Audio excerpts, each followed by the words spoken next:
Question है कि सिद्ध करे कि √5 एक अपरिमेय संख्या है।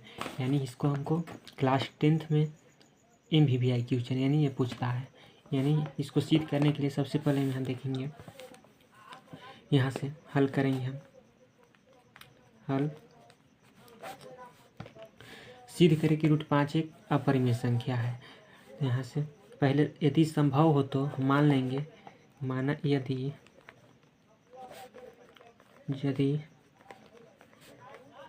संभव हो तो माना कि √5 एक परिमेय संख्या है। √5 एक परिमेय संख्या है। अब यहाँ से एक तरफ √5 कर देंगे, एक तरफ परिमेय संख्या को किस रूप में लिखा जाता है, तो P/Q के रूप में लिखा जाता है, तो P/Q के रूप में लिख दिए। ठीक है। अब यहाँ जहाँ कह रहा है कि जहाँ Q does not equal to का होता है 0 होता है, यानी जहाँ Q does not equal to 0 होता है, तो यहाँ से हम दोनों तरफ वर्ग करेंगे। दोनों तरफ वर्ग करने पर, यानी दोनों तरफ वर्ग करने पर, इन दोनों तरफ यहाँ से हम वर्ग करेंगे तो यहाँ से हो जाएगा √5 के स्क्वायर, यहाँ से हो जाएगा P/Q के होल स्क्वायर, यहाँ से स्क्वायर हो जाएगा तो स्क्वायर से रूट कैंसिल हो जाएगा, तो यहाँ से बच जाएगा √5, यहाँ से स्क्वायर है यानी दोनों के ऊपर है तो P² Q² लिख सकते हैं। अब यहाँ से हम लिख सकते हैं, यहाँ से क्या करते हैं Q² को यहाँ से स्क्वायर से रूट कैंसिल हो गया तो ये रूट कैंसिल हो जाएगा, यहाँ से सिर्फ 5 बचेगा। तो यहाँ से हम क्या करेंगे Q² को 5 की जगह भेज देते हैं और 5 को Q² की जगह पर, यानी स्थान बदल देते हैं। यानी क्या करेंगे Q² को 5 की जगह भेजते हैं, तो Q² को 5 की जगह भेज दिए, यहाँ से बच गया क्या P² और 5 को Q² की जगह पे लाते हैं, तो यहाँ पर हो जाएगा ये Q²। ठीक है। अब यहाँ से यहाँ 5 होगा 5। अब यहाँ से देखेंगे इसको एक बार अच्छा से लिख लेते हैं, यानी Q² बराबर क्या हो जाएगा P²/5, यानी इसको हम मान लेते हैं समीकरण 1 मान लेंगे इसको। तो यहाँ से हो जाएगा क्या Q² बराबर, यानी इसको हम देखेंगे कि 5 P² को क्या करता है विभाजित करता है, तो यहाँ हम लिखेंगे कि यहाँ 5 P² को विभाजित करता है, P² को विभाजित करता है, इसलिए 5 P को भी क्या करेगा विभाजित करेगा, यानी P को भी विभाजित करेगा। अब यहाँ से हम देखते हैं, अब यहाँ हम P² के जगह पर कुछ कॉन्स्टेंट मान लेते हैं। माना कि यहाँ P² बराबर हम K मान लिए, तो यहाँ पुनः माना कि P² बराबर 5 के मान लेंगे, क्योंकि हमको 5 अंडर रूट में जितना रहता है उसको ही मानते हैं, तो अंडर रूट में 5 है तो 5 के मान लिए। हम P/Q/R कुछ भी मान सकते हैं, T भी मान सकते हैं, हम यहाँ के माने तो P² बराबर 5 के माने।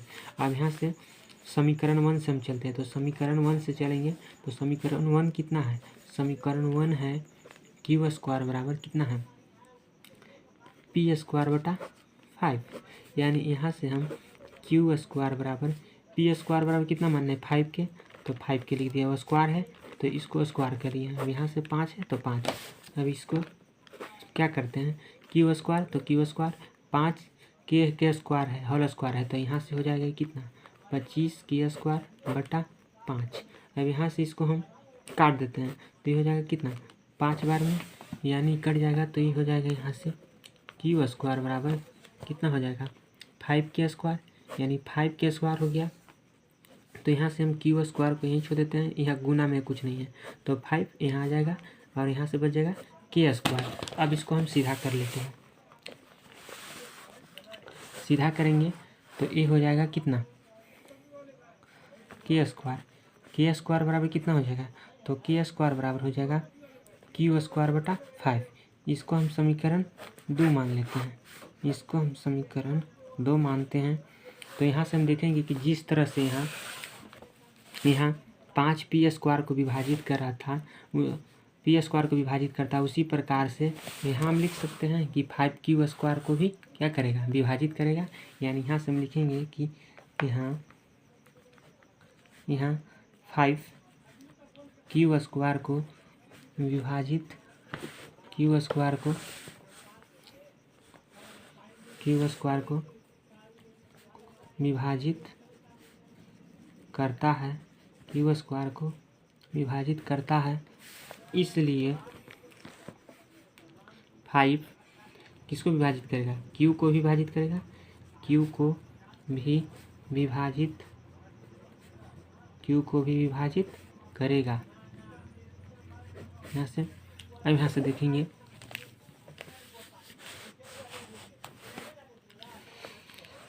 अब यहाँ देखेंगे हम कि P समीकरण पहला और दूसरा में क्या है, उभयनिष्ठ गुणनखंड 5 के अलावा कोई अतिरिक्त उभयनिष्ठ गुणनखंड नहीं है।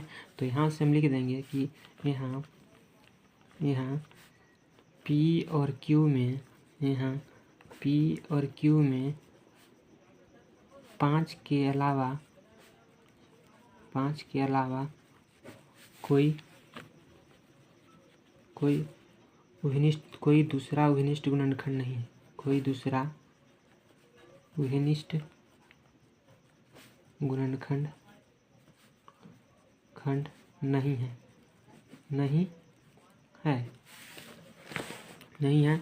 अब यहाँ से लिख देंगे हम कि इस तरह हम विरोधाभास पाते हैं, इस तरह हम विरोधाभास पाते हैं,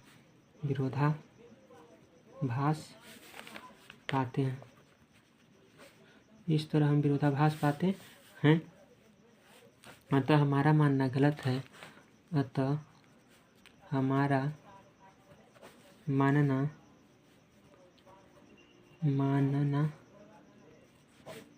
गलत है कि √5 एक परिमेय संख्या है, बल्कि √5 क्या है, एक अपरिमेय संख्या